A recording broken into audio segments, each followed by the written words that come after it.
Today challenge. Follow the step. Excuse me.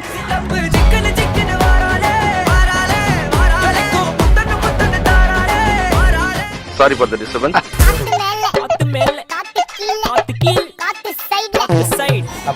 One eternity later. Excuse me. No தப்பாகுதுண்ணா.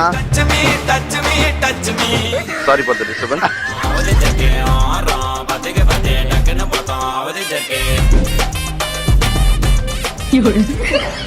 உன்னால் முடியும் தம்பி தம்பி இந்த டான்ஸ் 10% எவ்வளோ யோசிக்க வேண்டியிருக்கு பார்த்தீங்களா? ஆட்டத்தை பாருப்ப. அடுத்த ஸ்டெப். இது ஏதோ ஒரு ஸ்டெப்புடா. இது என்ன ஸ்டெப் சத்தியமா தெரியலடா.